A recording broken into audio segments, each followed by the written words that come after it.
Good afternoon, everyone. Good afternoon, how are you? Hope you are fine, okay? This is Teacher Theogene Show. We are coming back, okay? This is a classroom time, okay? Iki ni igihe cy'icyema cy'isaha yo kwiga kigeze. Nagira ngo nongere kubashimira rero kubw'urukundo mukomeje kunyereka, kubwo kumba hafi, komeza kunyereka ko ibintu byo kwigisha turimo dukora mu biri gufasha abantu, ko tubona ko abantu bari kubikurikira. Nongeye kubashimira rero Nyagasani akomeza abafashe. For sure, I thank everyone who have subscribed to my channel. I also thank those people who are watching and move. I thank also them. I hope one day they will come back and subscribe. N'ubu tureba gahita agenda nawe ndamushimiye. Ni yindi ntera nayo uba wakoze yo kugira ngo byibura turebe ngere utambuke. Twifura ko hari igihe uzabona umwanya uhagije none ukatureba neza utuje. Sibyo? I thank everyone. Those who have subscribed and those who have not yet subscribed, we hope they will subscribe later, but they are following us. Okay? So I also thank people are giving me the comment. You know, the comment, this is a special way that helping us to correct ourselves or to improve ourselves. When you are putting a comment, it helps us to know what you are doing, what the people are considering it outside. So please, either negative comment, either positive comment. For us, it is a way of building our channel. Because I'm running through your comment, okay? You also give us a point of view, an idea. Please go there and write down your point of view. Why not? Okay? So now, this is a time for French. C'est le moment de français. Je vais dire tout le monde de venir ici dans notre classe et puis il va suivre notre cours d'aujourd'hui. Ok? So, je vais remercier tous ceux qui ont s'abonné ici sur notre chaîne de YouTube. Ok? Les gens qui ont été s'abonner ici, je vous remercie pour que Dieu vous bénisse vraiment. Vous avez bien fait pour moi, ok? Et aussi les gens qui me donnent les critiques positives, que ce soit négatif ou positif, ça peut m'aider aussi, ça peut me montrer comment je peux améliorer la fois prochaine. So, si vous donnez les commentaires, si vous ne donnez pas de commentaires, vraiment, il n'y a pas d'aide. L'aide, c'est que vous me donnez des commentaires qui peut m'aider, qui peut construire notre chaîne de YouTube, là, jusqu'à ce qu'à l'étape que nous voulons dans notre objectif. C'est vrai ça? Merci, vous suivez maintenant. Nous allons voir le cours qu'on appelle le gousier à voir. Le gousier à voir. La fois passée, nous avons vu le gousier être. Je vous ai dit que pour former une petite phrase, il faut que nous devons maîtriser les auxiliaires. Il y a des auxiliaires, ok? Il y a le gousier à voir, il y a aussi le gousier être. So, au commencement de la langue, il faut que nous devons avoir la capacité de créer au moins une petite phrase. Comment on peut créer ça? Une phrase a trois parties principales. Une phrase a trois parties principales. Il y a le sujet, le verbe, ok? Il y a le sujet, verbe d'action, aussi le complément. Lelo icyo dusabwa ni kumenya rezoguze kuko souvent on va utiliser rezoguze pour former les phrases. On va utiliser rezoguze pour conjuguer d'autres verbes. Tuzagenera amauxiliaire igihe tuzadushaka gukonjiga izindi verbe mu bihe baduhaye. Niyo mpamvu rero ngewe nahereye hehe au début. Ça va venir petit à petit, pas de problème. Nimba warakoze s'abonner, cyo bita s'abonner kuri ino chaîne yacu, ushonje wishyuwe. Il ne faut pas être fatigué. Il faut nous suivre chaque jour. Il faut faire des suivis chaque jour. On va vous mettre ici des cours. Isomo dushizo riba rifitanye isano n'iryavuye. Petit à petit, nous espérons que la fois prochaine, dans des années qui vont venir, ça va vous aider.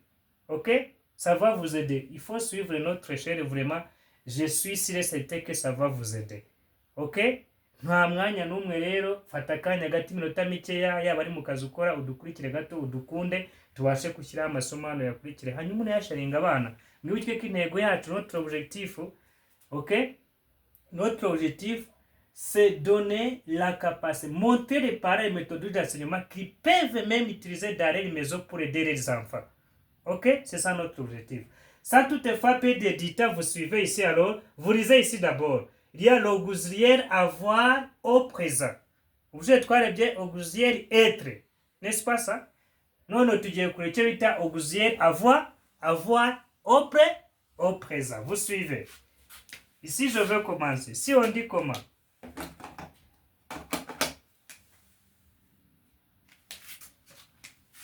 J'ai. Ok, j'ai. Tia. Ira.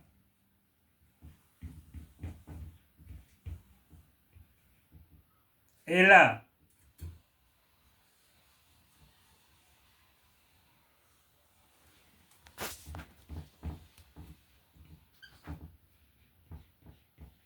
Nous avons.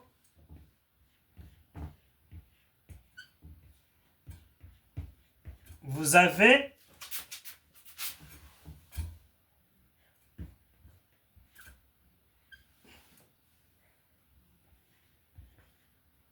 Ils ont.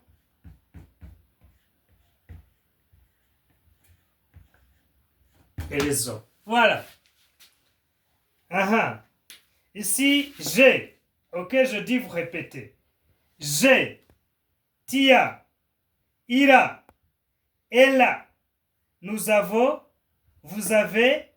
Ils ont. Elles ont. Vous regardez? Ça, ce sont des gouzets du verbe, des gouzets, il y a des auxiliaires. Ça, c'est j'ai. J'ai. Suivez-moi. Répétez ça tout de suite. J'ai. Fité. Fité. J'ai. Fité. C'est bien? Tia. Tia. Ufite. Ira. Afite. Inde. Umuhungu. Garso. Cyangwa se inome Marie. Ok? Gitsina gabo. Ila. Ella. Umukobwa cyangwa umugore.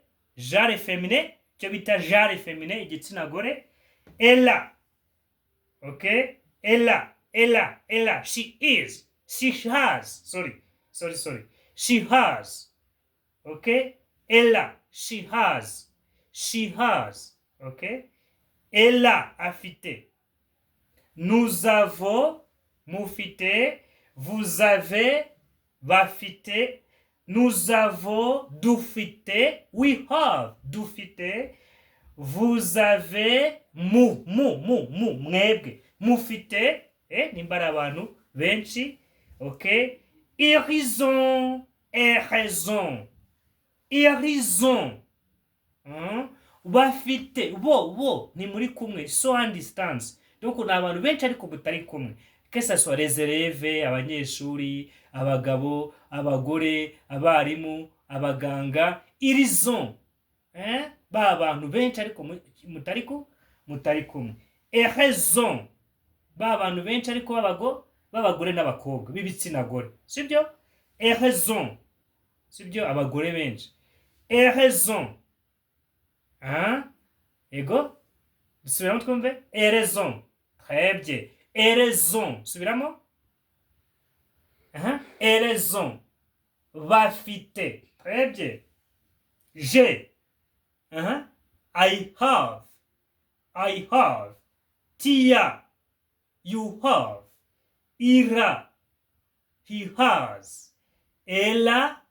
She has. Nous avons. We have. Vous avez. You have. Ils ont. They have.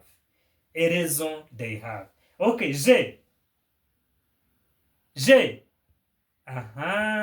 Fité. Très bien. Tia. Je verrai ça, vous me dites ça en Kinyarwanda. C'est vrai ça? Je verrai ça, vous me dites ça en Kinyarwanda or in English. Ngiye gusoma murajya mumbwira en Kinyarwanda cyangwa se umbwire mu Cyongereza, pas de problème. Ok? J'ai. Weho? In Kinyarwanda? Fite. Très bien. Bravo, moi machi. D'autres. Quelqu'un qui est derrière. Dis-moi ça en anglais. I have. Très bien. Tia. Ni Kinyarwanda? Ufite.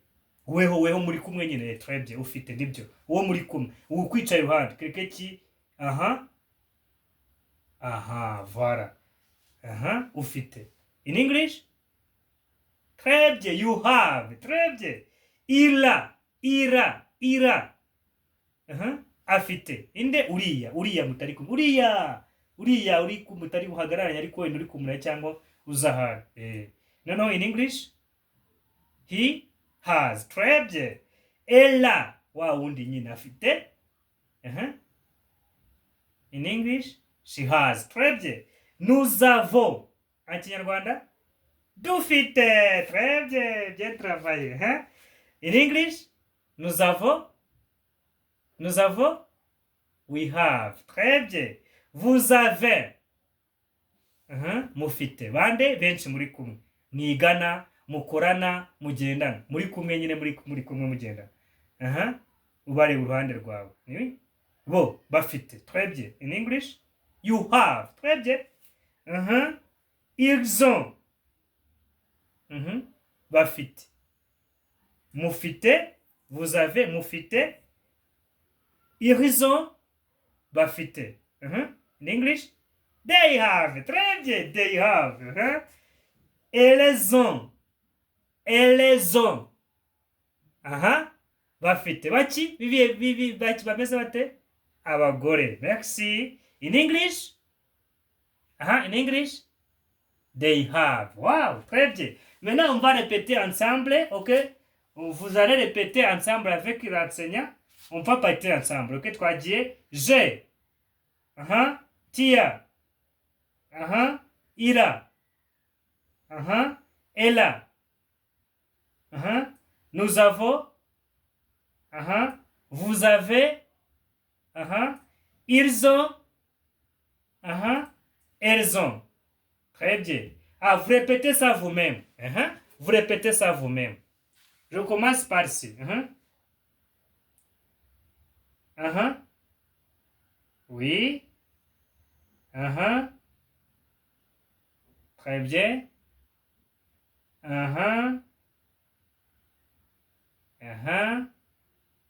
Ok, très bien. Maintenant, je vais vous donner un exemple ici. On va faire l'exercice ici, ok?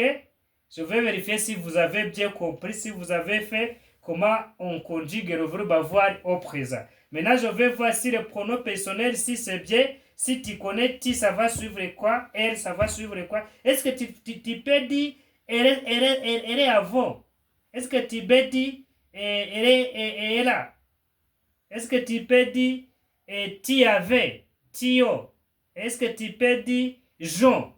Je vais voir vraiment si tu as maîtrisé ça. Je vais vérifier si tu peux différencier les pronoms personnels sujets avec le verbe qui peut suivre. Tu vas suivre, ok? Je vais vérifier si tu as bien maîtrisé les pronoms personnels sujets avec le verbe qui va suivre, ok? Très bien. Que j'efface, c'est fini? Bien mémorisé? J'efface? Ok. Est-ce que je peux effacer ou non? Tu dis non ou non? Tout le monde d'accord? J'efface? Vous êtes d'accord? Ok, j'efface. Ça va.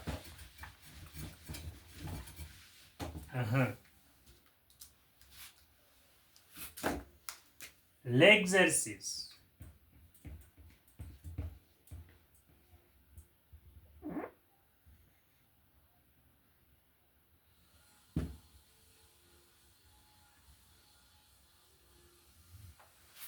Exercice, ok?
Choisissez le vrai.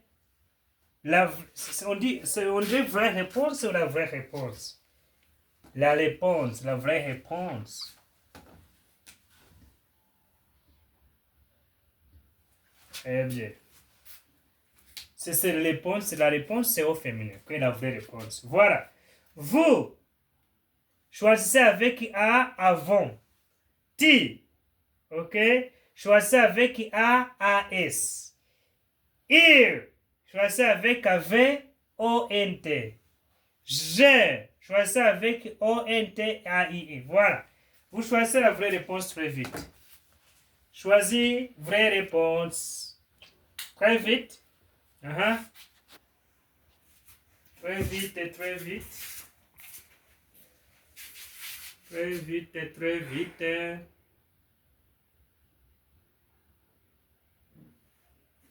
Très vite.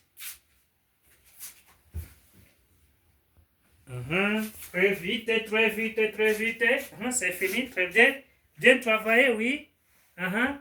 Arrivez ici, ça, c'est ça, numéro 2 comme devoir. Que vous allez faire demain, puis vous mettez la vraie réponse. Vous faites les 3, ça suffit. Très bien. On corrige. Tout le monde a tiens, toi, si toi. Et 80, tiens, toi, montrez-moi très vite. Montrez-moi la réponse. Tiens, toi, vous, tout le monde, vous avez eu toi, si toi. Merci beaucoup. On corrige au tableau en même temps tout de suite. Vous. Est-ce qu'on va choisir ça? On va choisir ça. On va choisir ça.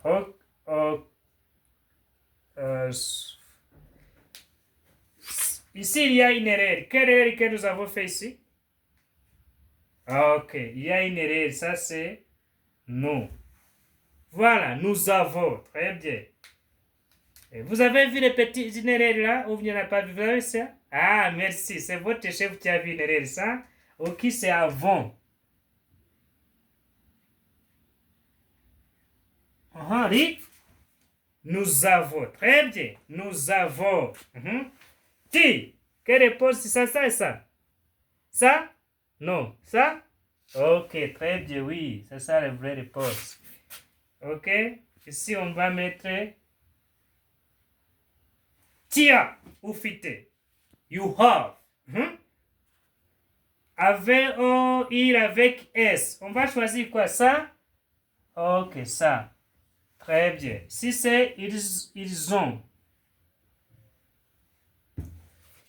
Ok? Ouais, montrez la vraie réponse. Ok, très bien. Merci pour votre suivre, pour votre attention. Je remercie tous les gens qui ont mis l'attention ici sur les chaînes de YouTube Teacher Théogène Show. Je vous remercie, que Dieu vous bénisse. Et puis, sans toutefois oublier, si tu connais quelqu'un, c'est pas seulement enseigner ici sur notre chaîne de YouTube. Nous avons pris aussi l'initiative d'aider les gens. Si tu veux le terrain, si tu veux vraiment une maison à vendre, à acheter ici, nous sommes capables de vous orienter où vous pouvez acheter les maisons vraiment dans un bon endroit formidable, dans un endroit là où tu peux t'installer sans avoir aucun problème. L'endroit là où il y a des parcelles vraiment bien organisées avec cotisation de bâtir. On est ici pour vous orienter là où vous pouvez acheter ça, ok? Nimba kandi ukeneye gutura mu Rwanda, ukeneye ikibanza, inzu se nziza iri ahantu heza kuri make, ikibanza guhera kuri miliyoni 3 kuzamura, inzu se guhera kuri miliyoni 5 kuzamura, please, Teacher Théogène Show, il est là pour aider dans votre situation de la vie. Que ce soit là où vous pouvez habiter sans avoir aucun problème, là où vous pouvez habiter avec beaucoup de sécurité, ok? Nous sommes là pour vous aider, ok? Nous sommes là pour vous aider. Ils vont nous appeler sur le numéro de téléphone 078 57 D 40 94. 078 57 D 078 57 D 40 94. Ok, c'est ça notre numéro de téléphone. Là, on est là pour vous aider. On peut prendre là sur le terrain, puis vous regardez, vous choisissez ce que vous voulez. On est là pour vous aider. Ok? Merci beaucoup, que Dieu vous bénisse. que la prochaine occasion, on va se rencontrer dans notre cours de la fois prochaine, on va voir ce qu'on appelle l'anglais. Ok? On va voir ce qu'on appelle l'anglais. So, merci beaucoup, que Dieu vous bénisse encore une fois, que Dieu vous bénisse. Dieu est tout puissant pour nous. Je vous remercie. Merci, au revoir.